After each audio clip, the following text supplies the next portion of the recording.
leal.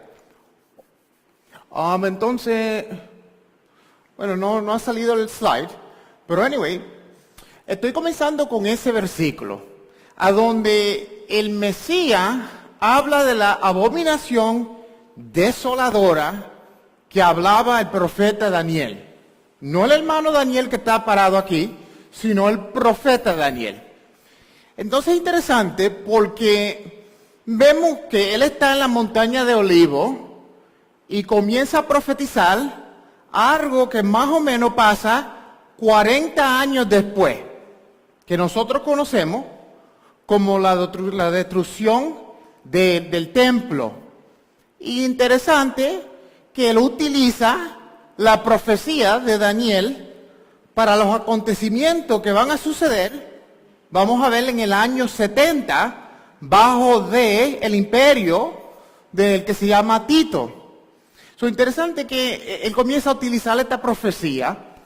Vemos que anteriormente, y lo podemos, no se ve muy bien ahí, anteriormente la abominación desoladora había acontecido.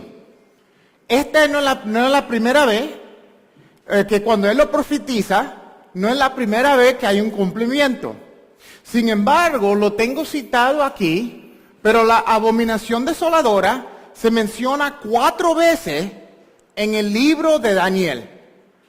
Y esto es bien interesante porque para mí tan siquiera, lamentablemente la mayoría de gente que estudia en la Biblia no le gusta la profecía. No sé si no le gusta o si no el temor de lo desconocido, como que la gente le tiene mucho temor a estudiar la profecía. Y como no la entienden, entonces como que lo evitan. Pero a mí me encanta, especialmente el libro de Apocalipsis. El que sabe, yo estoy terminando un comentario sobre el libro de Apocalipsis, que si Dios quiere lo vamos a publicar. En el año que viene va a estar un libro publicado. Y me encanta el libro de Apocalipsis porque el libro de Apocalipsis es un tesoro. En el sentido de que el que no entiende el Viejo Testamento, el Tanakh, lee el libro de Apocalipsis y están leyendo algo que no lo entienden. ¿Por qué? Porque la mayoría de gente que no lo entiende no tienen una base escritural o no entienden el Tanakh.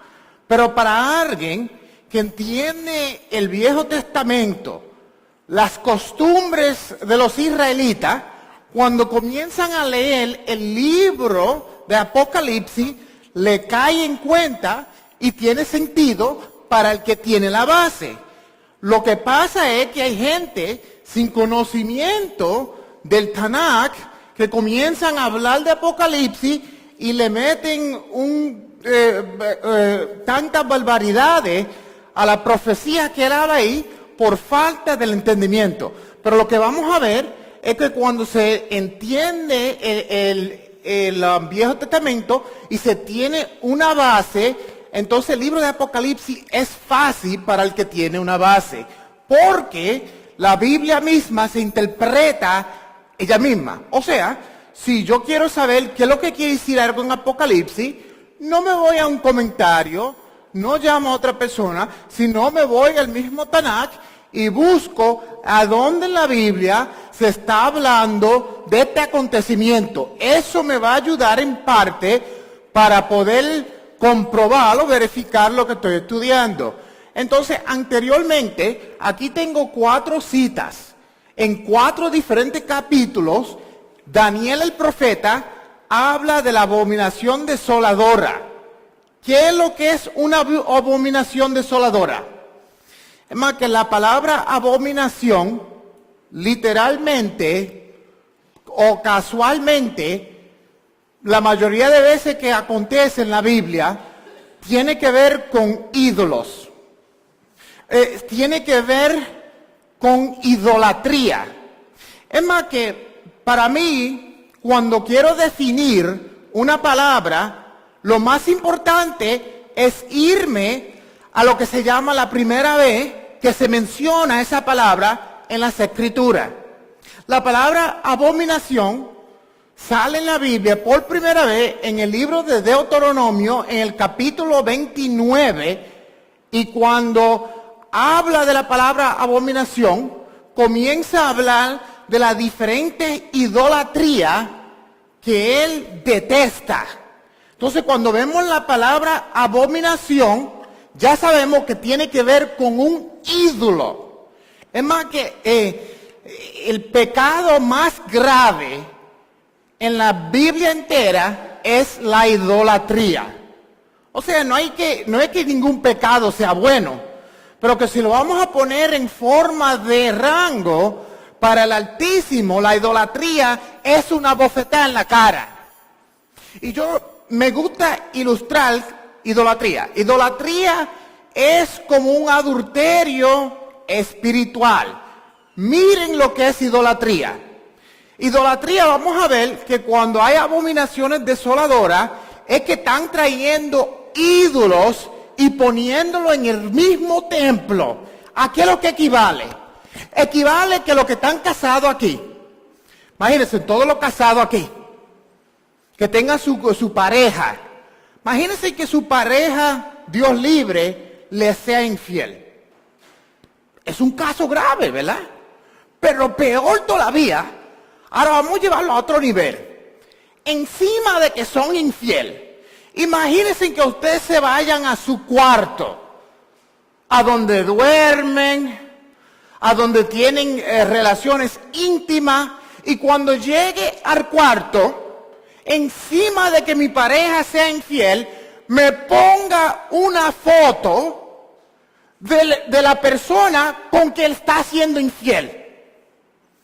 Entonces ahora tengo yo que entrar al cuarto y encima de que me fue infiel, tengo que ver la foto de la persona con que cual me fue infiel.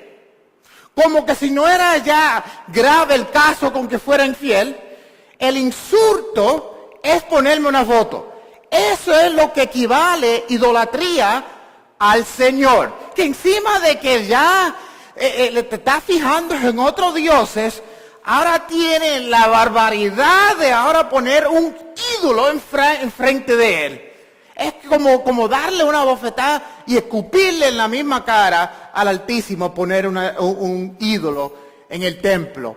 Y vamos a ver que ya cuando el Mesías comienza a profetizar esta abominación desoladora, ya eso ha acontecido 2 veces en Israel. Entonces por eso tengo 4 citas en 4 diferentes capítulos, porque en mi opinión no creo que esa abominación desoladora están hablando del mismo evento, sino que son cosas que pasaron en diferentes tiempos y cosas que van a acontecer también en el futuro. La primera vez que vemos la abominación desoladora, la podemos ver en el imperio del rey Nabucodonosor. Bajo del imperio del rey Nabucodonosor, sabemos que él destruyó el templo. También sabemos que él, el Altísimo, lo utilizó para castigar a su pueblo. Pero ¿sabemos por qué?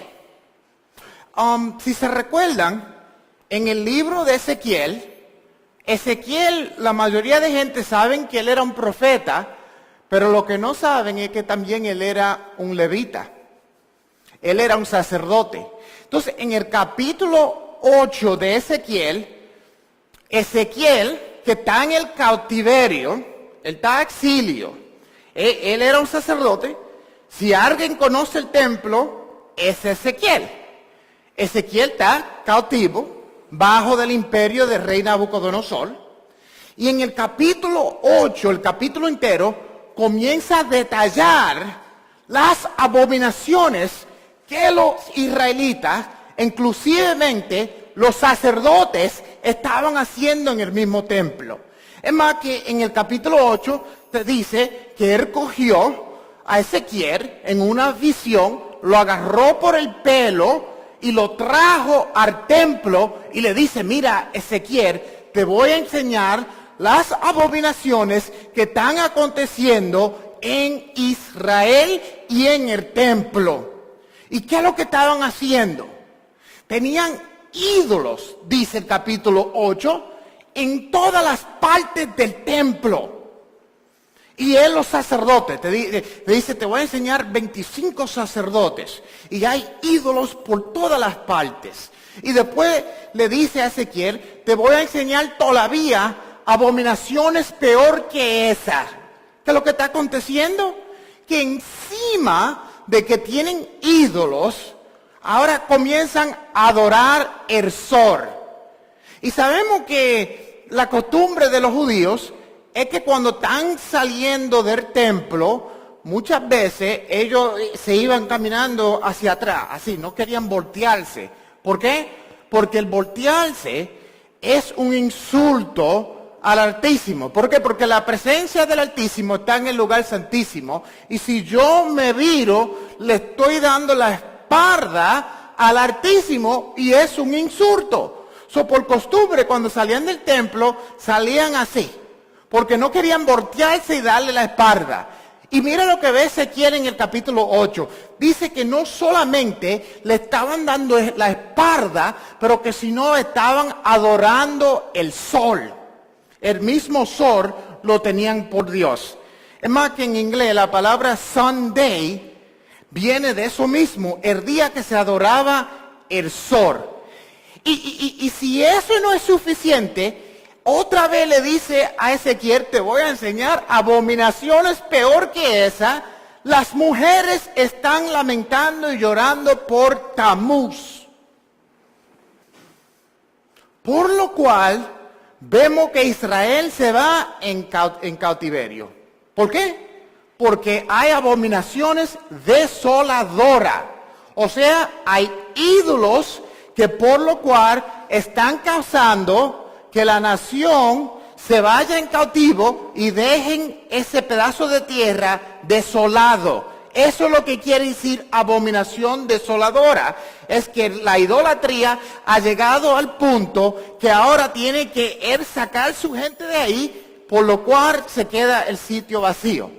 La segunda vez que vemos abominación desoladora es con un hombre que se llama Antiochos Epífanes. ¿Han oído de Antiochos Epífanes? El libro que da más detalles sobre, y podemos ir al próximo slide, sobre este personaje es el libro de los Macabeos. Primera de Macabeo y segunda de Macabeo habla de este personaje. El personaje es más o menos 168 años antes de Cristo. ¿Y qué es lo que hace este personaje? Me impactó las acciones de este personaje, el historiano Josefo y el libro de Macabeo nos dan muchos de los detalles de lo que estaba aconteciendo. Las barbaridades habían llegado al extremo que este hombre entra, sabemos que él es de Grecia. Eso es otra cosa que es importante. El que le gusta el estudio de profecía, recuérdense qué es lo que acontece en el libro de Daniel en el capítulo 2. En el capítulo 2, el rey Nabucodonosor tiene un sueño. Él tiene un sueño profético.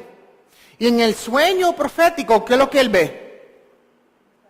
Una estatua. Y la estatua, ¿cuántos diferentes colores tenía? O metales. Tenía una cabeza de oro, tenía plata aquí, en el medio, tenía bronce, las piernas eran de hierro, y ahora los dedos eran ¿qué? Barro, una mezcla de barro y hierro.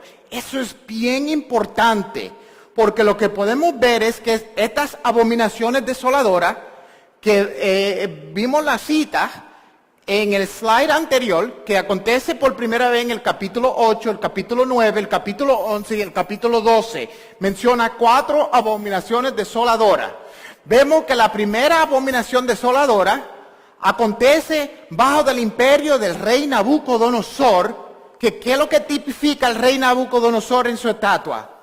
Que él mismo le da la interpretación y le dice, tú rey Nabucodonosor eres la cabeza de oro. Interesantemente, se le fue a la cabeza. Se le subieron los humos. El hombre dijo, wow, yo soy esa cabeza, yo soy un hombre excelente, mira quién yo soy. Adórenme. ¿Y qué es lo que hace? Hace que hagan una estatua que se vea a él mismo.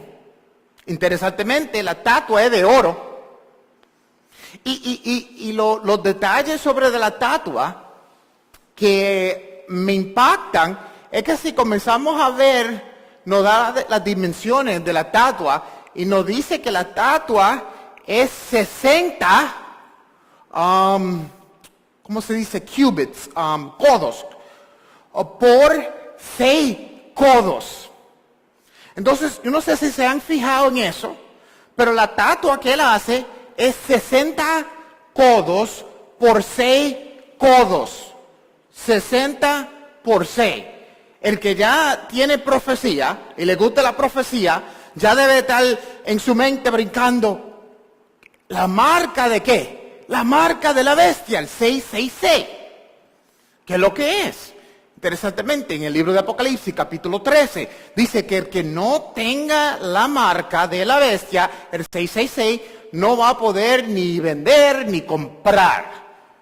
Otro detalle interesante, que la única vez que el número 666 aparece es en el reinado de Salomón, con conexión con la rey de Seba. En el reinado de Salomón te dice, y lo menciona en el libro de Reyes, en el libro de Crónicas, te dice que cada año se llegaba al rey Salomón 666 talentos de oro. La única vez que se menciona el número 666 y está conectado con oro. O sea, ya vemos la primera indicación. Vemos que la estatua que hace Nabucodonosor es una estatua de oro. Y vemos que es 60 codos por 6.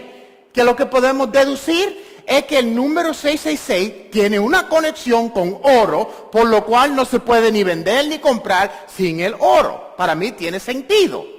Y interesante, él te dice, el que tenga sabiduría, entienda y calcule el número de la bestia. El que tiene sabiduría.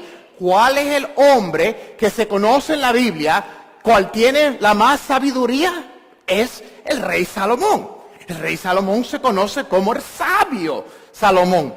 Y es la única vez que se aparece el número 666, es en conexión con el rey Salomón concerniente al oro. Entonces, ¿qué es lo que está indicando Juan en el libro de Apocalipsis? Que el 666 tiene una conexión con el oro y con lo que nosotros conocemos como el hombre de sabiduría. Por eso que le digo que el libro de Apocalipsis o la profecía no es un misterio. Es algo que el que conoce las Escrituras, cuando Juan menciona, eso es lo que habló Zacarías, eso es lo que habló el rey Ezequiel. ¿Por qué? Porque la Biblia ella misma se interpreta. Entonces, este bárbaro, Antíoco Epífanes, hace unas barbaridades. Una de las barbaridades que él hace es que encima del altar de Dios, él dedica un altar. Entonces, el hombre, como si no era suficiente hacer un altar, él coge el altar de Dios, el altar de bronce, y pone un altar encima del altar y se lo dedica a ¿saben quién? Al que le dicen Zeus, al dios Júpiter o olímpico. Y se lo dedica a él. ¿Y sabe lo que hacen? Y aquí tengo varias citas, el libro de Macabeo y a Josefo. Una de las barbaridades que él hace es que él le sacrifica un cerdo. Le sacrifica un cerdo al dios Júpiter encima del altar de Dios. Si se recuerdan lo que le dije ahorita, imagínense otra vez que su pareja le sea infiel. Pero que ahora, de encima de serle infiel, uno llega a su casa y se deciden hacer el acto en su propia cama. Ahora lo estamos llevando a otro nivel. Encima de que lo hace en el templo, le dedica un altar y le sacrifican un cerdo. Es como una triple bofetada en la cara. Y este hombre era tan bárbaro que el hombre no permitía que ningún judío observaba el sábado. Pero lo peor del caso es que él no permitía que circuncidaran los muchachos, los hijos, los varones. Y uno pregunta y dice, ¿de qué de grave tiene eso? Mira lo que el hombre hizo. Las mujeres que la cogían, que habían circuncidado a los muchachos, ¿sabe lo que le hacía? La cosa más bárbara que yo había leído. La mataba. Pero antes de matarla, le mataba al bebé. Eso es malo, suficiente, ¿verdad? Lo que le voy a decir ahora es peor todavía. Encima de que le mataba al bebé porque el bebé era circuncidado, lo que leemos en el libro de Macabeos, y el mismo Josefo habla de esto, inclusive mataron 2 mujeres que hablan de ella, le cogían los muchachos, los bebés, ya que se lo habían matado, y lo amarraban alrededor de su cuello y la hacían pasar como en forma de una parada a que todo el pueblo estaba ahí escupiéndole con el bebé muerto alrededor de su cuello. Como una cadena.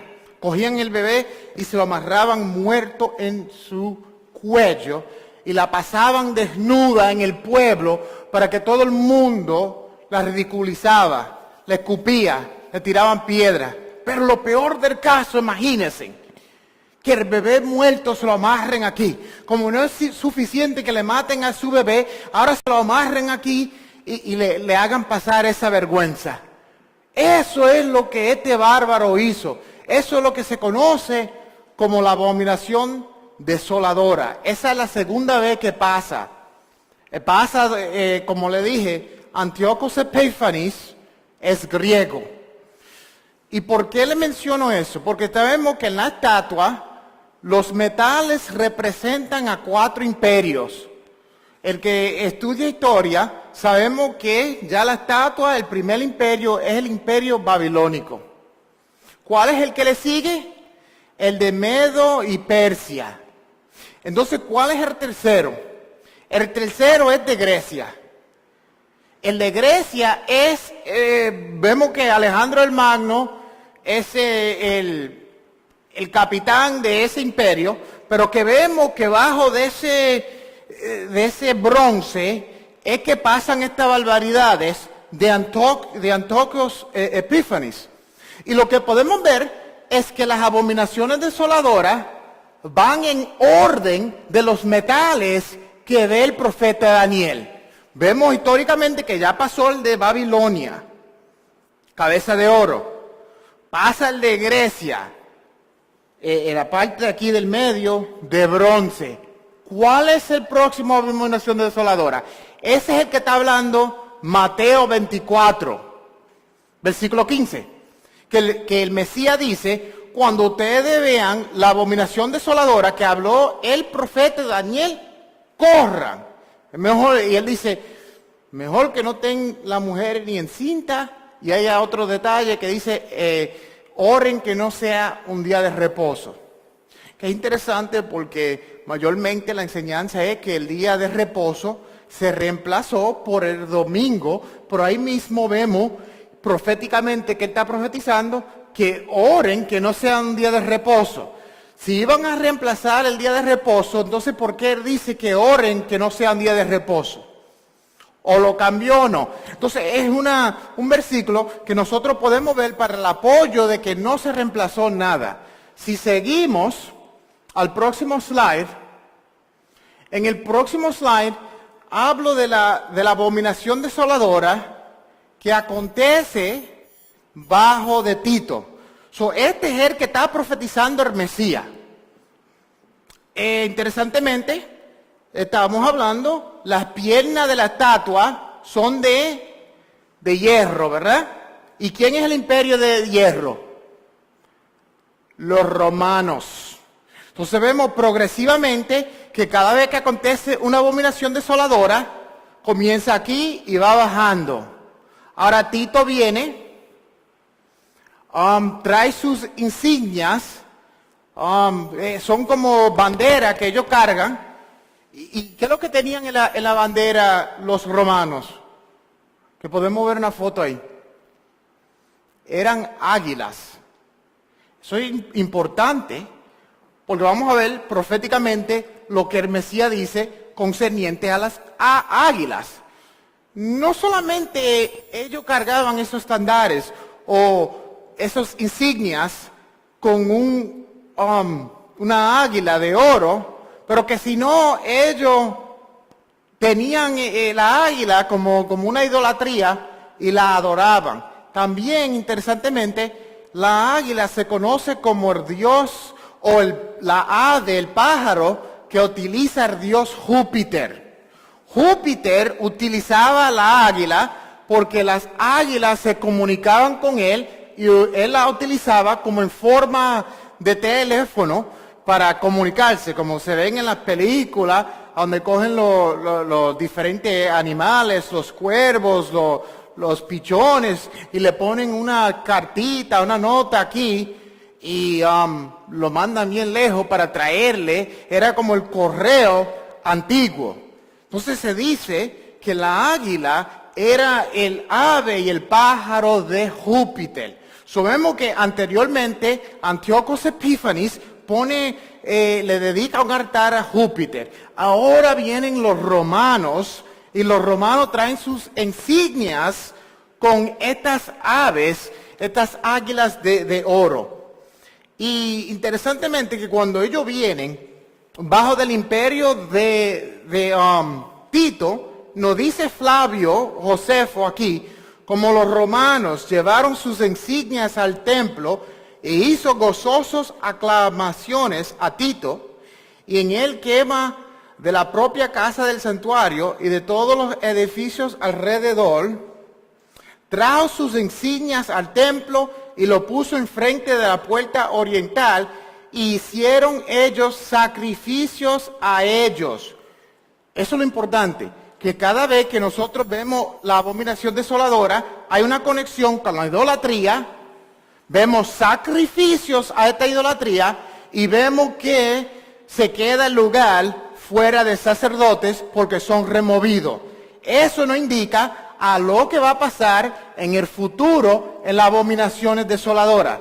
Porque si queremos aprender lo que va a pasar en el futuro, es imperativo que nosotros estudiemos lo que pasó en el pasado, porque el pasado es lo que nos va a enseñar lo que va a pasar en el futuro. Seguimos al próximo slide. En el próximo slide, proféticamente, le dije que en este capítulo hay mucha profecía. Es la única vez que se menciona la palabra gran tribulación en la Biblia entera. Ni en el libro de Apocalipsis se menciona esta palabra. Dice, porque habrá entonces gran tribulación, en el versículo 21 al 22, cual no ha habido desde el principio del mundo hasta ahora, ni jamás habrá.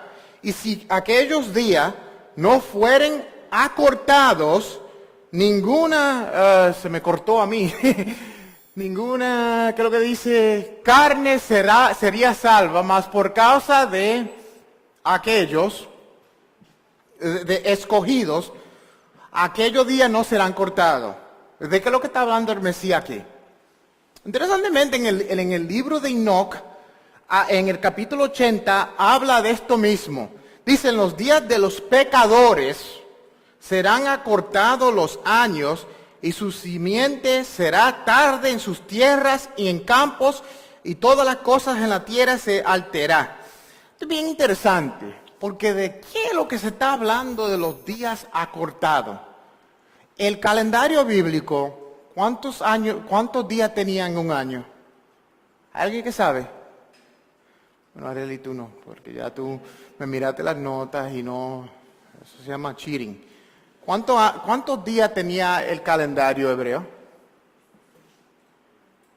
Es más, que ¿cuántos días tiene el calendario ahora mismo de nosotros? 365.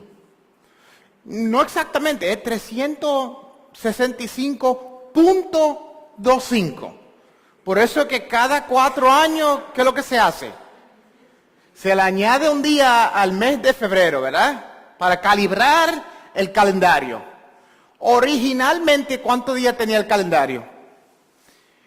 Es más que si calculamos utilizando el libro de Génesis, específicamente el diluvio de Noé, podemos deducir que los años tenían exactamente 360 días. ¿Cómo lo deducimos? Porque nos dice que llovió por 150 días y también nos dice que duró 5 meses y nos dice que comenzó el segundo mes y que terminó en el octavo. Y podemos calcular, el calendario bíblico tiene exactamente 360 días. Pero ahora mismo tenemos 365. O sea, ahora mismo tenemos 5.25 días más que el calendario original. La pregunta sería, ¿de dónde aconteció este cambio? Interesantemente, aquí tengo un midrash. Que no se ve muy bien, pero le voy a leer el midrash aquí abajo, que dice, en el día en que Acaz murió, se acortó 10 horas que no puedan llorar por él, y después se levantaron en el día que Ezequías fue sanado, y se añadieron 10 horas a la misma. Eso es un midrash. ¿Saben la historia? ¿Recuerdan la historia de Ezequías? ¿Qué es la historia de Ezequías? Viene el profeta Isaías, ¿y qué le dice? Le dice como una mala noticia, ¿verdad? Le dice, Ezequías, tú eres un tremendo rey, has hecho un buen trabajo, pero ahora es tiempo de dormirte con tu padre. Como que le cayó un poquito mal esa noticia a Ezequías. Ezequías, no, yo no estoy preparado para irme todavía. Háblale al de allá arriba y dile si me le pueden dar una extensión, porque no estoy preparado para irme, porque me estoy gozando aquí abajo y no estoy preparado, todavía tengo un poco de ánimo. ¿Y qué pasa? Que viene el profeta Isaías, le dice, bueno, está bien, déjame hablar con el hombre de allá arriba, que yo tengo conexiones allá arriba, y le dice, bueno, este buen día te decidieron darte una extensión de 15 años. Pero si se recuerdan, en Isaías 36 habla de esto en la crónica, también en el libro de los reyes, 15 años, ¿qué es lo que equivale? A 10 grados. ¿Se recuerdan que había un reloj? El reloj se mueve 10 grados. Bien importante, porque el reloj antiguo, ellos tenían 2 formas de reloj. Uno era como un círculo y se utilizaba la sombra, dándole a un lugar para ellos saber el día. Pero otro reloj que se usaba en antigüedad tenía escalones. Entonces era como un pirámide y tenía 12 escalones en este lado y 12 escalones en este lado y estaba así a nivel arriba. Entonces cuando el sol le daba a cada escalón, así es que podían contar las horas. Recuérdense, 12 escalones en este lado, 12 escalones en este lado, así. Entonces cuando le daba el sol aquí, eran las 1, las 2. Recuérdense que el calendario bíblico no era compuesto de 24 horas por 6, como se dice ahora, sino eran 12 horas. 12 horas, más o menos, comprobaban o calculaban la porción del día. El día, acuerdo a Génesis, es la porción de luz. La porción de luz. Si no hay luz, ya se terminó el día. Aunque es parte del día, lo único que se cuenta es la porción de luz. Por eso que el Mesías dice en el libro de Juan, ¿no hay 12 horas en un día? Entonces, como dije la otra vez, en la otra ocasión, ¿cómo se dice 24 horas en el Tanakh? No se dice hay 24 horas, sino se dicen día y de noche. Cuando el Tanakh quiere dar las 24 horas, te dice, Jonás estuvo en la vientre del pez 3 días y 3 noches. Al mencionar el día y la noche, es la forma bíblica de decirte 24 horas. Si no te dice el día y la noche, te está hablando solamente de la porción del día. Es bien importante, porque esto está aconteciendo más o menos 701 años antes de Cristo. Está aconteciendo lo que está pasando con Ezequías. Entonces, esto me encanta este Midrash, porque este rabino concluye que lo que se le añadió a Ezequías se le quitó a Acaz. ¿Y quién es Acaz? Acaz es el esposo ¿de quién? De una de las mujeres más bárbaras en la Biblia entera. Es Jezabel. Recuérdense, ¿no? Está Jezabel, más luego se habla de ella en el libro de Apocalipsis. En una de las congregaciones dice, ustedes tienen esa mujer que se llama Jezabel. Si hay una Jezabel, ¿qué es lo que tiene que haber? Un Elías.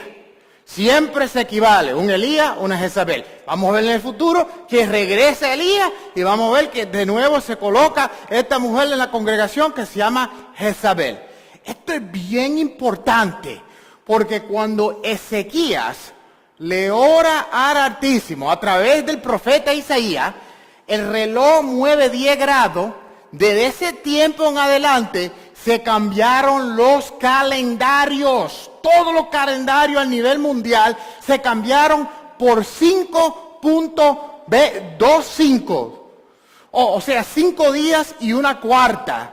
Porque un hombre decidió orar al Señor, el Altísimo le contestó y cambió todos los calendarios a nivel mundial. Por un hombre. Mira qué cosa, que el sol se movió 10 grados y nosotros no entendemos las implicaciones de lo que quiere decir eso. Todos los calendarios de ese tiempo. Entonces, en mi opinión, lo que vemos en Apocalipsis es que de nuevo los días van a regresar a como estaban originalmente, 360 días.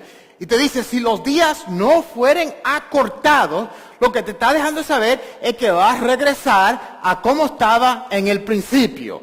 ¿Por qué? Porque todo lo que se perdió a través de la historia de Israel se está recuperando de nuevo, se está restaurando en el libro de Apocalipsis y como eran las condiciones en el tiempo de Adán, así va a regresar de nuevo. Entonces me encanta ese midrash de este rabino, porque no sé si él entiende las implicaciones de lo que escribió, pero es interesante. Él te dice que lo que se le añadió a Ezequías se le quitó al bárbaro Acaz. Acaz era un impío. La profecía de Enoch te dice que por los impíos los días fueron acortados. O sea, se le quitó la vida a un bárbaro, pero se le añade a un creyente del Altísimo. ¿Y qué es lo que vemos en el libro de Apocalipsis? Que lo que son bienaventurados son parte de la primera resurrección. Los que no son desafortunados van a estar parte de la segunda resurrección. Y créanme, nadie quiere ser parte de la segunda resurrección. No es bueno ser parte de eso. Las implicaciones de eso es una implicaciones terribles. Pero estos detalles son bien importantes. Seguimos al próximo slide.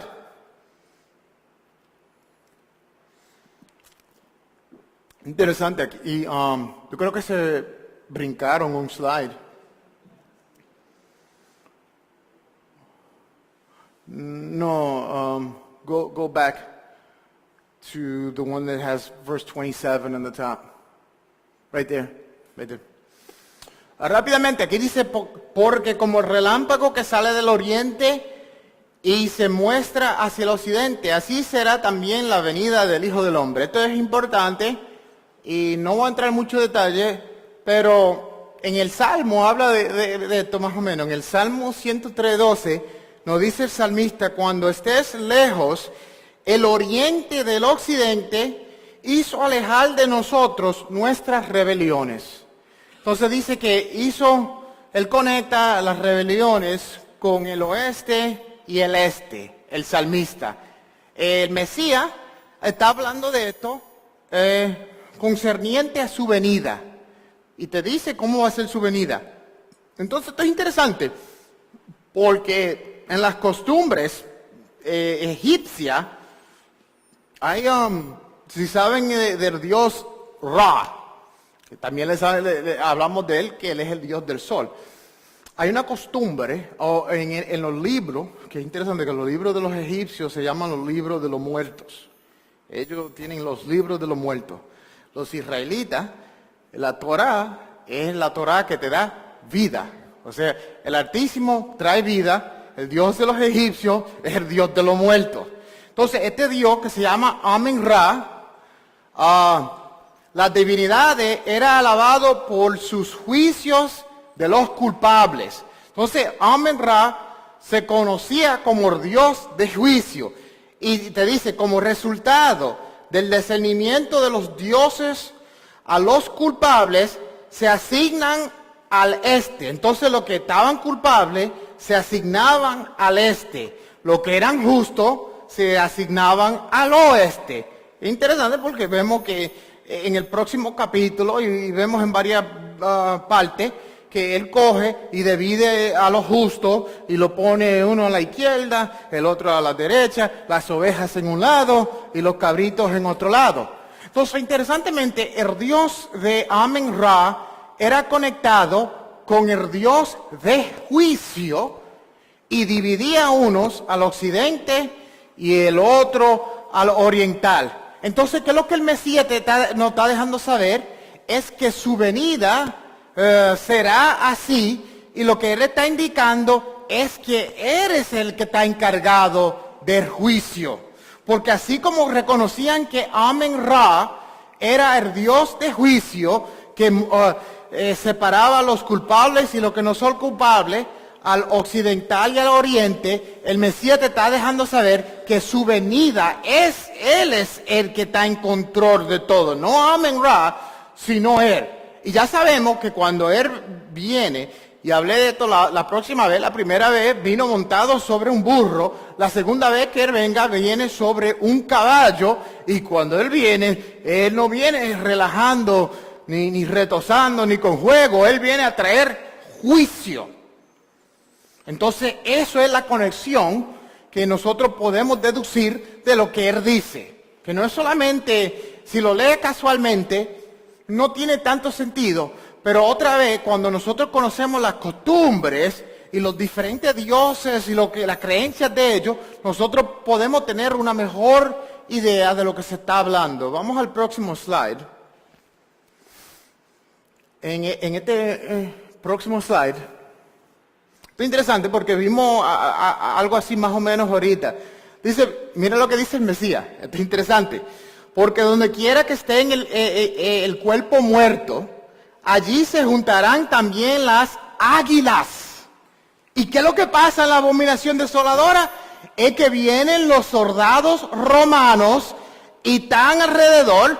No habrá Josefo de que los muertos, los cuerpos muertos, eran tanto en el templo, porque lo último que hicieron cuando venían los romanos a llevarlos cautivos, es que se escondieron detrás de las paredes del templo. Y nos dice Josefo que los cuerpos se aumentaron tanto, que ya cuando venían los soldados romanos se tenía que entrepar encima de todos los cuerpos muertos, de tantos cuerpos muertos que habían. Y recuérdese, ahorita le dije, bueno, ahorita para nosotros los puertorriqueños dominicanos es al revés, el ahorita de ustedes, déjenme no usar esa palabra.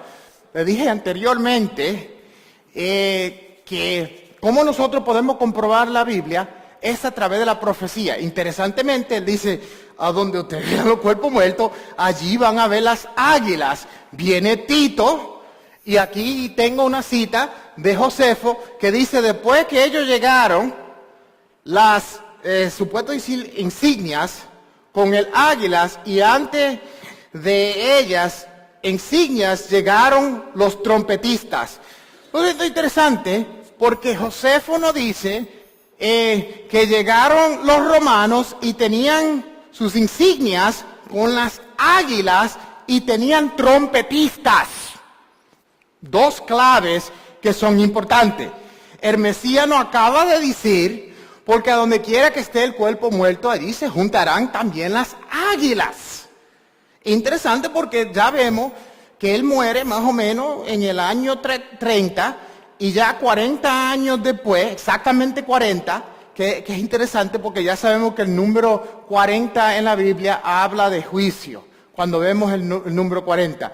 Es un número que acontece un sinnúmero de veces en la Biblia y tiene que ver con el juicio, 40 días y 40 noches. Se ayunó por 40 días y 40 noches. 40 días y 40 noches estaba Goliat tentando a Israel. Entonces exactamente 40 años después de su muerte, destruyen el templo, vienen ellos y se cumple la profecía a donde hay cuerpo muerto, ahí se reúnen las águilas. ¿Ve? Lo exacto detallista de las profecías. Y si nosotros estudiamos la historia, podemos hacer las conexiones de los detalles, y al que allá afuera no crea en la Biblia, nosotros podemos comprobar históricamente que lo que él dijo acontece al pie de la letra. Leyéndolo casualmente uno diría, bueno, viene una águila, un cuerpo muerto. Que es raro, porque casi siempre cuando hay un cuerpo muerto, ¿cuál es el animal que viene? No es una águila. ¿Es un qué? Sopilotes. Yo no sé. Yo no sé, en inglés se le dicen vulture, crows vienen muchas veces cuando hay un cuerpo muerto, pero es raro ver águilas alrededor de un cuerpo muerto. Entonces, esta profecía exactamente porque cuando vienen los romanos, vienen con sus águilas. Y los trompetistas, recuérdense eso. Vamos a seguir. El próximo slide. En el próximo slide nos dice en el versículo 29, inmediatamente después de la tribulación de aquellos días, el sol se oscurecerá, la luna no dará su resplandor, y las estrellas caerán del cielo, y las potencias de los cielos serán conmovidas. Esto es bien interesante, el que no ha oído esta próxima parte que yo le voy a hablar, es que Josefo, y no solamente Josefo, sino tenemos este historiador que se llama Tácito, o Tácticos, que es otro historiano que es más o menos contemporáneo con Josefo, nos habla de los acontecimientos que acontecen durante la destrucción del templo. O sea, comenzando 4 años antes de la destrucción del templo, comienzan estas señales a acontecer en Israel que son fuera de lo extraordinario. Entonces hay muchos que se llaman los preterists. No sé cómo se dice, si hay una palabra para eso en español. Preterists. Preterists son los que ya creen que ya proféticamente se cumplió todo en el primer siglo. Y le llaman preterists. Y los preterists miran a estas cosas que acontecieron aquí y dicen, bueno, ve, ya lo que Juan escribió ya aconteció, porque ya vemos que aconteció la abominación desoladora, esto y lo otro, las señales que habla el Mesías se cumplieron en el primer siglo y ya no se van a cumplir. Es más, que ellos dicen que ya la gran tribulación fueron lo que la primera etapa de la iglesia pasaron cuando murieron como mártires y que ahora nosotros estamos viviendo bajo del milenio. Que esto sería raro, que si esto es el millennium, entonces no es lo que yo estaba esperando, ¿verdad? Porque ¿qué clase de millennium con las barbaridades que nosotros vemos ahora? Si estudiamos, sabemos que en el millennium bíblico, ¿quién es el que va a estar aquí? El Mesías va a estar aquí, va a establecer su trono y Satanás va a ser atado. Y yo los he oído, que dicen que ya ahora mismo estamos en el millennium y Satanás está atado. Wow, si Satanás está atado ahora, imagínate cuando se lo desaten.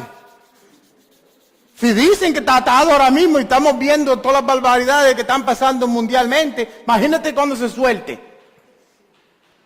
Entonces, este historiador lo cito porque Josefo habla de tantas cosas que acontecen que uno diría, bueno, este Josefo está como medio loco, está fumando algo raro.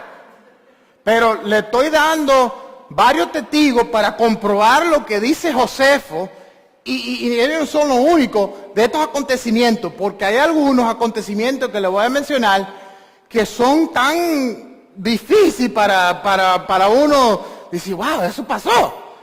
Entonces, déjenme leerle lo que dice este historiano.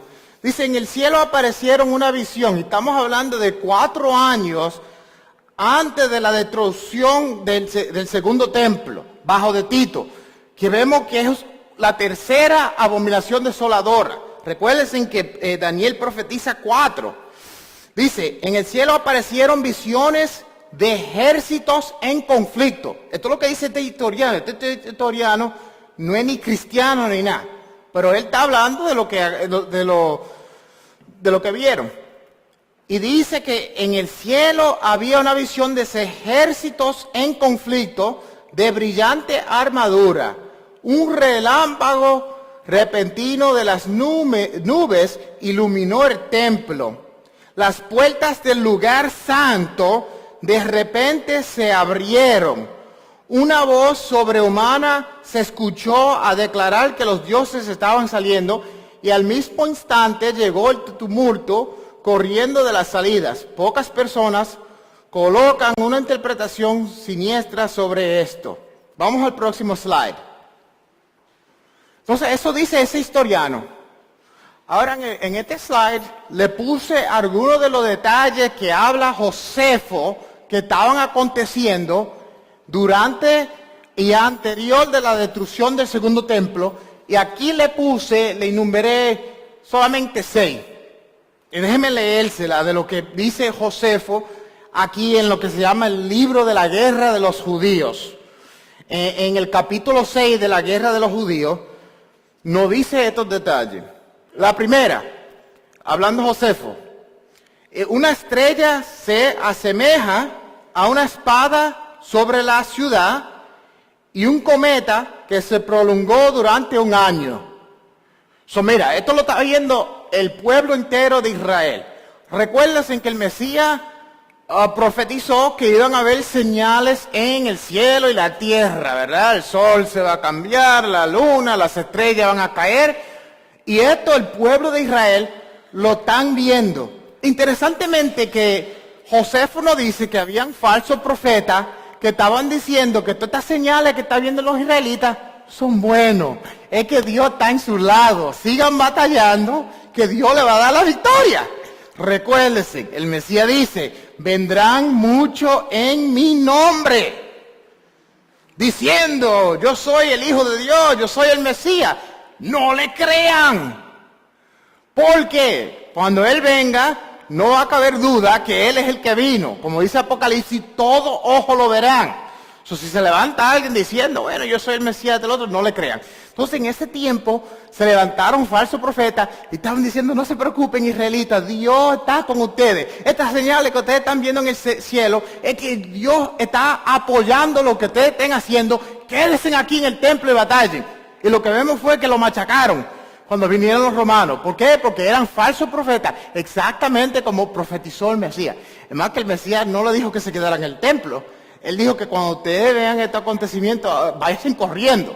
Es más, si estás en el techo, deja todo lo que tienes. Deja el televisor, deja el Mercedes afuera, deja tu nueva casa. Vete corriendo a los montes rápidamente. Lo que te está diciendo es como la esposa de Lot, Mrs. Lota, que estaba bien preocupada de las cosas que dejó alrededor. Ya sabemos la historia. La mujer estaba demasiado preocupada y se volvió una estatua de sal por sus preocupaciones. El Mesías te está diciendo, no te preocupes, sal corriendo cuando veas estas señales. Entonces, la segunda cosa que nos dice Josefo, los panes sin levadura en el 8º del mes, como a las 3 de la mañana, una luz se muestra en el torno al altar del templo que parecía ser la luz del día. Y continuó durante media hora. Entonces Josefo nos está hablando de una luz que era tan brillante durante las 3 de la mañana que se parecía como el día. Recuérdense, hay varias profecías, Zacarías, Juan en Apocalipsis, que te dicen que no va a haber sol. ¿Por qué? Porque la luz de Dios o del Mesías va a ser más brillante, como profetiza el profeta Isaías, 7 veces más que el sol. Es más, que cuando aparezca la luz de él, el sol se va a desaparecer, no porque se desapareció, sino porque alrededor de esa luz tan potente se va a ver impotente. Es que como cuando alguien tiene un flashlight un flashlight pequeño, y viene el sol del día, ¿qué aparece? ¿Qué pasa con la luz del flashlight? ¿Se apagó? No, es insignificante alrededor de la luz del sol el flashlight que uno tenga. Cuando venga el Altísimo y se pare aquí, el sol es going to be, como dice en inglés, out of business. ¿Por qué? Porque hay una luz más brillante. Entonces, la tercera cosa que nos menciona Josefo, dice, en la misma fiesta, esto fue lo más extraordinario para mí. Todavía estoy tratando de digerir y captarlo porque es tan increíble. Pongan atención esta, tercera. En la misma fiesta, una vaca había sido traído por alguien para hacer el sacrificio, dio a luz a un cordero. Entonces este es Josefo hablando. Josefo no creía en el Mesías ni nada así, no es un cristiano hablando de milagros. Es un historiador hablando, y él no es el único que menciona esto, que trajeron una vaca y la vaca dio a luz a un cordero. Eso es extraordinario. Yo no sé para ustedes, pero cuando yo leí eso, yo dije, wow, este hombre o estaba fumando algo bien potente o estaba hablando la verdad. Pero él no es el único que lo menciona. Lo mencionan lo que se llaman padres de las iglesias y el otro hombre anterior que le mencioné también lo menciona, dándole credibilidad a lo que está hablando. Entonces la cuarta señal, la puerta oriental del atrio interior se observó a la medianoche haber abierto por su propia cuenta. Y esto está profetizado en el libro de Zacarías, habla de esta puerta que se abre. Se abrió la puerta. Ustedes dicen, wow, big deal, ¿qué? Se abrió la puerta. Eso acontece ahora mismo cuando hay un viento fuerte. La puerta, la que se llama en el libro de Hechos la puerta hermosa, es de bronce. ¿Sabe cuántos levitas sacerdotes tenían cada mañana para abrir esa puerta? ¿Sabe cuántos hombres se necesitaba para abrir la puerta? No era un hombre con una llave que abría la puerta. Eran 20 hombres, que nos detalla Josefo. 20 hombres para abrir una puerta. Imagínense, 20 hombres para abrir una puerta. Entonces cuando dice que la puerta se abría y se cerraba sola, era un milagro extraordinario, porque estamos hablando de una puerta que requiere 20 hombres. Imagínense que yo le diga que tenga algo allí que me tienen que mover un mueble y necesitamos 20 hombres para mover ese mueble. Ustedes dirían, pero ¿qué clase de mueble tiene este zángano que necesita de que 20 personas?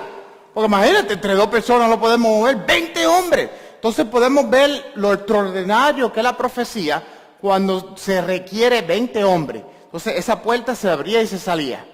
Y ahora están los israelitas diciendo, mira, esto es otra señal que Dios está con nosotros. No está con ustedes nada. Es la señal que ustedes tienen que huir y salir corriendo porque viene la abominación desoladora. La quinta, otra vez, ¿se recuerdan lo que le estaba hablando en el slide pasado? Que este historiador Tácito o Tácito habla de ella. Ahora también Josefo dice que carros fueron vistos en el aire y batallones armados a toda velocidad a través de las nubes y abarcaban a las ciudades. Eso es interesante porque el mismo Josefo también está hablando de que ve un ejército de ángeles batallando en el aire. No es la primera vez que acontece, ¿verdad? Porque ya sabemos que en el libro de los reyes, si se recuerdan bajo de Eliseo y su siervo, si se recuerdan, cuando viene Siria a atacar, Eliseo tiene los ojos espirituales abiertos y ¿qué es lo que ve? Un ejército de ángeles alrededor y el siervo no lo puede ver. Y él le dice, oró, se le abrieron los ojos espirituales, el siervo puede ver los ejércitos. Aquí todo el mundo durante esta destrucción del segundo templo, que profetiza el Altísimo, pueden ver ejércitos.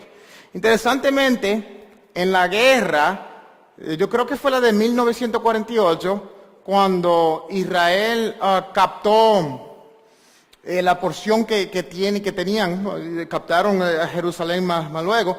Pero hay algo muy interesante, que ellos tenían solamente 7 tanques de guerra el primer día que se declararon como nación. Y vinieron, yo creo que eran 4 o 5 naciones alrededor a declararle guerra a Israel. Israel no tiene ni un día de ser pueblo y vienen estas ciudades. Imagínense que ustedes se muevan a un sitio y se acaben de mudar a ese sitio y el primer día que ustedes se muden, vienen 5 vecinos a querer pelear con usted. Y, wow, yo no estoy ni aclimado a este sitio y ahora tengo 5 vecinos de enemigos. Imagínense. Israel no es ni una nación ni un día y se le declaran 5 naciones más potentes que ellos. Interesantemente que Israel lo único que tenían eran 7 tanques y yo creo que de los 7 como 5 de ellos ni funcionaban. Y lo interesante del caso es que ellos pusieron los tanques alrededor y salieron todos los árabes corriendo. Y ellos no podían entender por qué. Nosotros solamente tenemos 7 tanques, esta gente no salieron huyendo. Y captaron a un hombre y lo trajeron y comenzaron a hacerle preguntas. Y que uno de los hombres de los árabes que salieron corriendo, yo creo que de Egipto, y le preguntaron, pero ¿por qué ustedes salieron corriendo? Que nosotros no sabemos, con 7 tanques y 5 de ellos ni funcionaban, lo pusimos ahí para demostrar fuerza, pero ahí no había fuerza nada. El árabe dice que cuando él miró arriba, vio un ejército de hombres vestidos de blanco alrededor de Israel y se asustaron y se fueron huyendo. Lo mismo que se está hablando aquí, Josefo, está aconteciendo durante el segundo templo. Hay batallones arriba y lo están mirando. Que es interesante que el libro de Apocalipsis, podemos ver eso más luego, donde Juan dice, yo vi cuando Miguel tuvo una batalla, cogió a Satanás, lo tiró abajo, hay una pelea, una batalla. Interesante. La última cosa que voy a mencionar aquí es que había un ruido, un estruendo, una voz de ejército que se podía escuchar en el Israel entero, una voz bien fuerte y potente que el que estaba ahí podía escucharla. Es importante. Vamos al próximo slide. En este versículo dice, y enviará a sus ángeles con gran voz de trompeta y juntarán a sus escogidos de los 4 vientos, desde un extremo del cielo hasta el otro. Recuérdense, ¿cuáles eran las 2 cosas que cuando vinieron los romanos al templo, qué es lo que tenían? Se recuerdan que tenían las águilas en la mano y tenían trompetistas. Es interesante, porque él dice ahora que su venida va a haber una voz de trompeta. No es la primera vez. Interesantemente, el mismo apóstol Pablo y el libro de Apocalipsis habla que en su venida él va a venir con una voz de trompeta. Interesante porque en el Talmud, en el libro de Rosh Hashanah, habla de la trompeta, del significado de la trompeta. Si sabemos, cada mes se declaraba con el sonido de una trompeta. Interesantemente, que en ese libro del Talmud los sabios nos dicen que ellos utilizaban la trompeta, y lo vemos en el Tanakh entero, que en muchas ocasiones los israelitas tocan la trompeta y los enemigos comienzan a pelear uno contra el otro.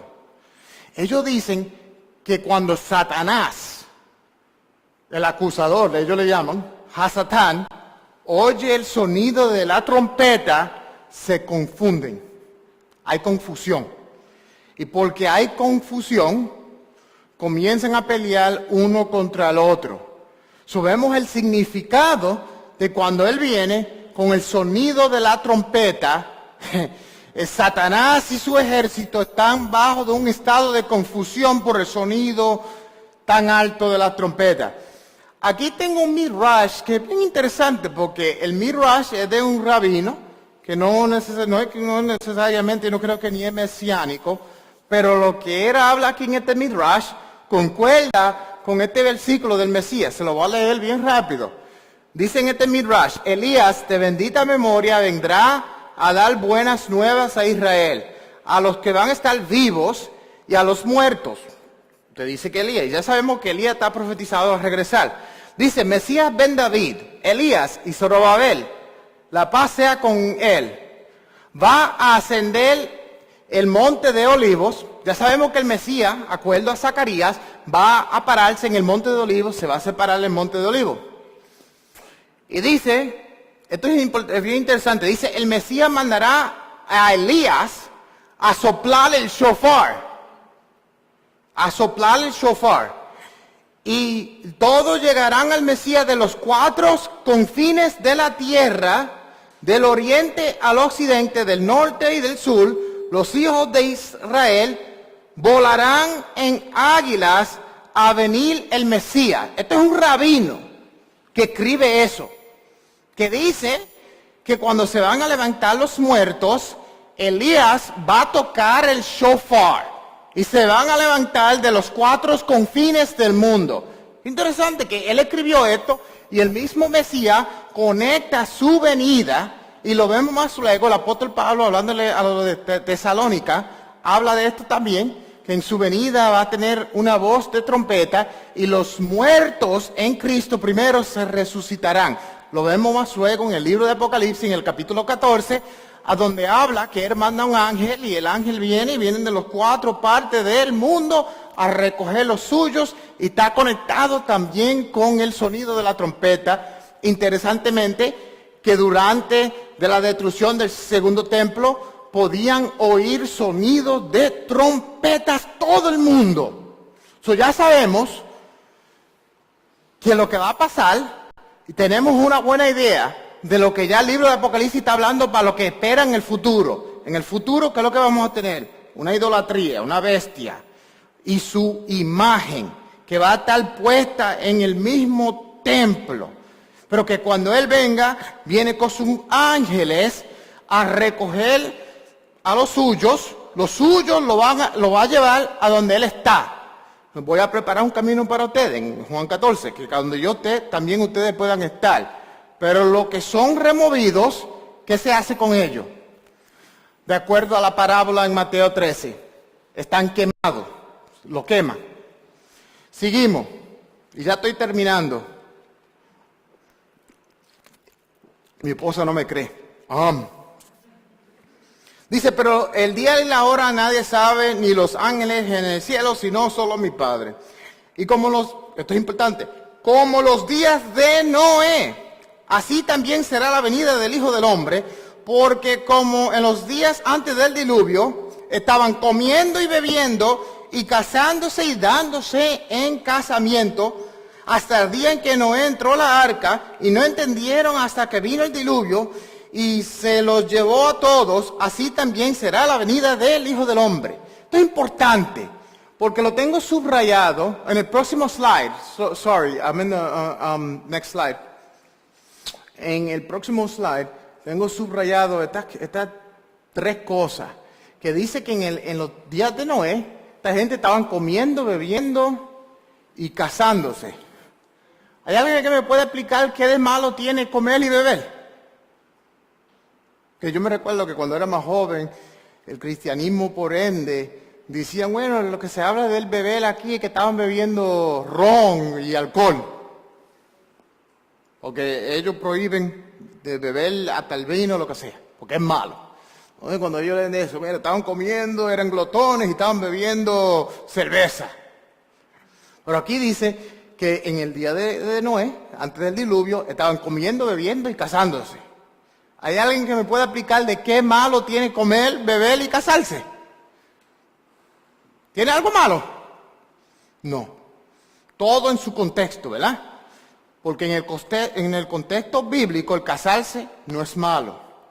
En el contexto bíblico. O sea, hay el que interpreta y dice, bueno, un hombre se puede casar con otro hombre, un hombre con un animal. No, eso es fuera del contexto bíblico. Pero en el contexto bíblico, el casarse no es malo, el comer no es malo, el beber no es malo. Pero vamos a ver lo que está aconteciendo en los días de Noé. Vamos al próximo slide. En el próximo slide tengo dos citas, en el libro de Yashel y en el libro de Enoch. Déjame brincar abajo al libro de Enoch. En el libro de Enoch tengo subrayado que miren lo que estaban haciendo en los días de Noé. La última parte dice, para devorar una carne de otra y beber la sangre. Miren lo que estaban haciendo esta gente. Cuando dice Génesis capítulo 6, que los hijos de Dios encontraron que las hijas de los hombres eran bien bonitas y se decidieron tomarla como mujeres. El libro de Enoch y el libro de Yasher no está hablando de que vinieron estos ángeles, hablaron a la esposa, hey, permíteme tu esposa. No, la cogieron a fuerza. Cogieron el esposo, lo mataban al esposo, tomaban su mujer. Esto fue lo que hicieron los ángeles caídos, acuerdo a Enoch y a Yasher y el libro de Génesis capítulo 6. Y cuando mataban el esposo, si eso no era suficiente, se comían la carne del esposo y se tomaban la sangre. De eso es lo que está hablando el Mesías. El Mesías no está hablando que alguien está comiendo un bistec con arroz y habichuela y esté tomándose una copa de vino. Lo que estaban haciendo ellos es que le cogían, le tomaban, se estaban dando en su propio casamiento, cogían el esposo, lo mataban y se comían la carne del esposo y se bebían la sangre. Por eso que dice que en los últimos días va a ser como en los días de Noé, que estaban comiendo, bebiendo y dándose en casamiento. Eso es el extremo de que estamos hablando, que así va a ser en el futuro. Para terminar, el último, yo creo que es el último slide, y se me murió la computadora. El próximo slide. Aquí tengo una cita, versículo 41. Dice, 2 mujeres estarían moliendo un molino, la una será tomada y la otra será dejada. Cuando estaba en la iglesia pentecostal, casi siempre enseñaban que esto tiene que ver con el rapto. Va a haber una mujer aquí moliendo, una va a ser tomada y llevada en el rapto. En este contexto, el que es tomado, ¿es algo bueno o malo? Dice, porque mire, una será moliendo, una será tomada y la otra dejada. ¿Es malo? Exactamente. El que sea tomado es malo. ¿Por qué? Porque lo está removiendo. Por eso que el versículo anterior dice que en los últimos días será como los días de Noé. En el tiempo de Noé, el que fue tomado no fueron los que estaban muertos. Los que quedaron era el grupo bueno, como Noé y su familia.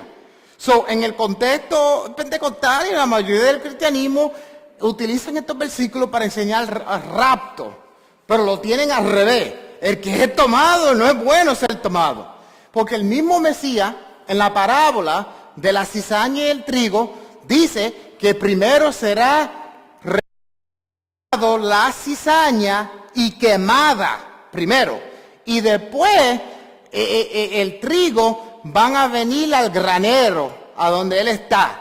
Entonces en este contexto, el que es tomado es malo. Tú no quieres ser tomado. Esto no tiene que ver con ningún rapto. Interesantemente lo tengo en amarillo y no se ve muy bien aquí, pero en el libro de Mateo en hebreo hay una porción que no se encuentra en los manuscritos griegos y se lo puse ahí en amarillo, que es interesante porque nos da un detalle bien importante. Se lo voy a leer. Es el mismo versículo, pero le añade esta parte. Dice, esto será porque los mensajeros al final del mundo eliminarán las piedras del tropiezo del mundo y separarán a los buenos y a los malos. Eso es lo que le añade. O no sé si lo añade, posiblemente estaba en lo original y más luego se le perdió. Pero lo que te está diciendo, y te lo aclara más, es que los que están removidos son los que están sirviendo de piedra de tropiezo. Entonces aclara que lo que se han removido no es algo bueno, como se enseña mayormente en el cristianismo general, que van a ser tomados es bueno porque estás arrebatado, te vas en el rapto, te vas con Dios. No, en este contexto, si eres tomado, no es algo bueno.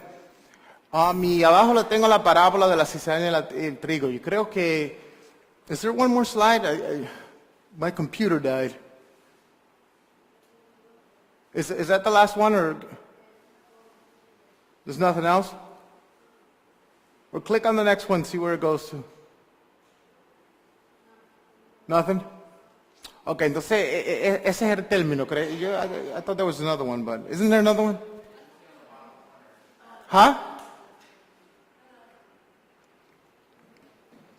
Anyway, voy a concluir con eso, porque se me murió la computadora, que es la señal que ya tengo que terminar cuando se te muere la computadora, la batería. ¿huh?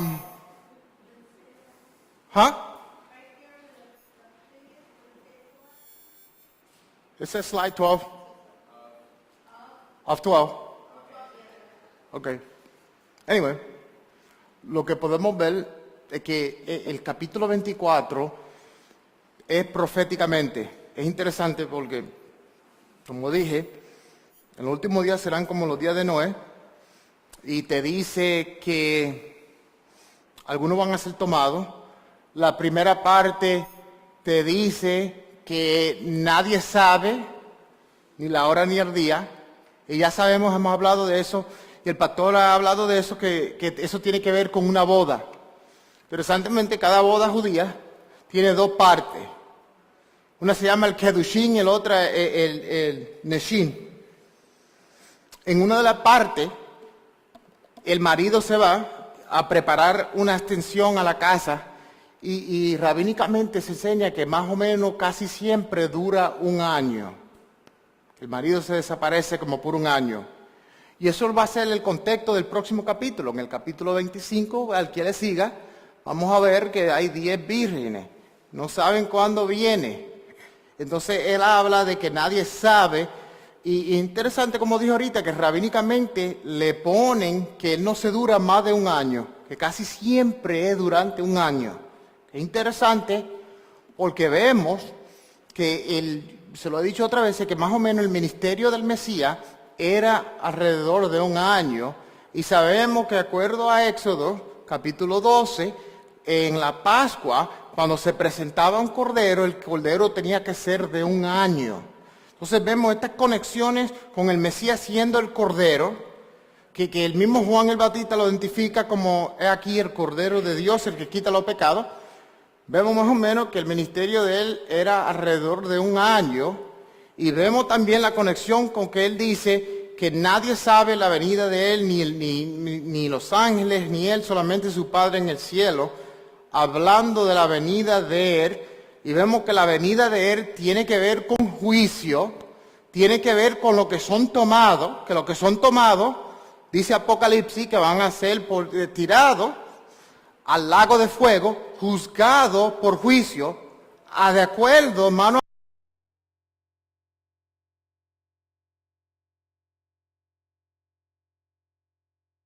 Vemos la profecía, los detalles de la profecía, al punto de la letra, como el Mesías lo profetiza, así acontecen alrededor del año 70, después de su muerte, y asimismo, con esos detalles, la base, podemos entender lo que habla más luego y lo que va a acontecer en el futuro, ya como hemos hablado, de lo que está establecido. Que Dios le bendiga y espero que hayan aprendido tan siquiera una cosa. Oh, you had a question? Mi esposo dice que tiene una pregunta.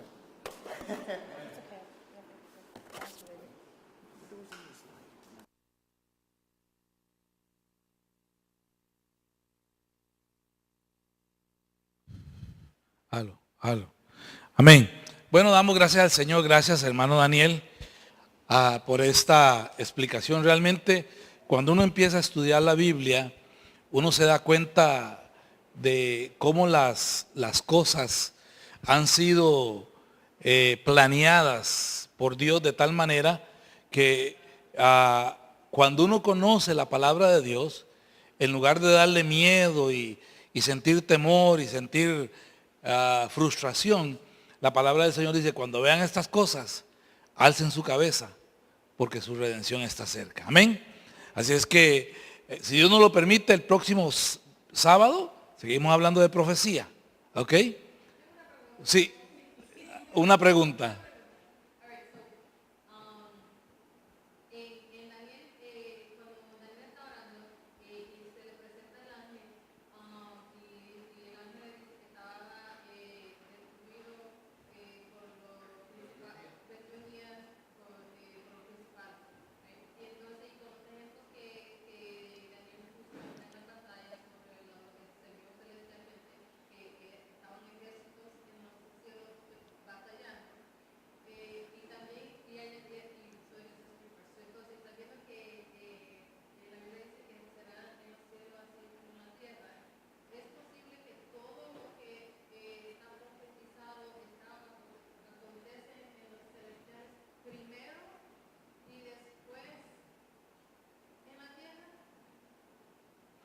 Yo pienso que sí, porque cuando Daniel está orando por algo específico, el Señor dice que el príncipe de Persia, ¿verdad? Y luego el príncipe de Grecia. Y sabemos que Persia y Grecia fueron imperios literales, pero que a la misma vez correspondían a ciertos principados espirituales, ¿ok? Entonces, como el hermano mencionó, cuando habla al final de los tiempos de Jezabel, no es que Jezabel va a resucitar, sino que tiene que ver con un espíritu y con un estilo que vuelve a repetirse, digámoslo así, ¿verdad? Entonces, yo creo que sí, que creo que Pablo también dice que lo espiritual es primero y luego lo material, ¿verdad? Lo físico. Entonces, yo pienso que sí, se da en los dos ámbitos, ¿verdad? Se da en el ámbito espiritual y en el ámbito físico también. Y generalmente el ámbito espiritual preside o es primero y luego se refleja en el ámbito físico, ¿verdad? Yo creo que sí, porque de hecho cuando el hermano estuvo hablando de la estatua, ¿verdad? Tiene que ver con algo físico, pero que primero acontece en el mundo espiritual, ¿verdad? Entonces yo creo que es válida la pregunta y válida la inquietud, ¿verdad? ¿Sí? Recordamos que todo se mueve en los dos ámbitos. Nosotros somos espirituales y vivimos en un cuerpo físico para poder movernos en esta dimensión, pero tenemos un cuerpo espiritual, ¿verdad? Entonces, el enemigo trabaja en los dos ámbitos, ¿verdad? Amén. Así es que damos gracias al Señor. El miércoles no están allá. ¿Dónde toca? En donde Emilia. Ok, ¿enseña? Fernando. Ok, ya está meditando Fernando, véalo. Ya está recibiendo la revelación del miércoles. Ok, ok, amén. Y bueno, les invitamos el miércoles a la célula. El viernes abrimos el Shabbat en nuestra casa, quedan cordialmente invitados. Y el sábado, pues, si el Señor nos da vida, estaremos aquí nuevamente para gozarnos en la presencia del Señor, gozarnos en el servicio. Nos ponemos de pie y nos bendecimos como lo hacemos cada semana.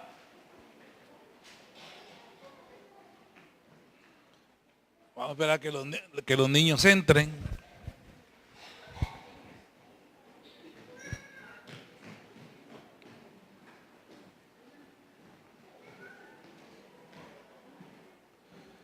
Amén.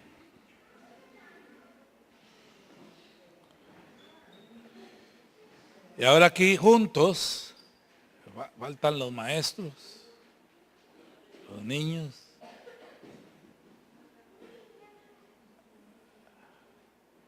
Para bendecirnos. Amén.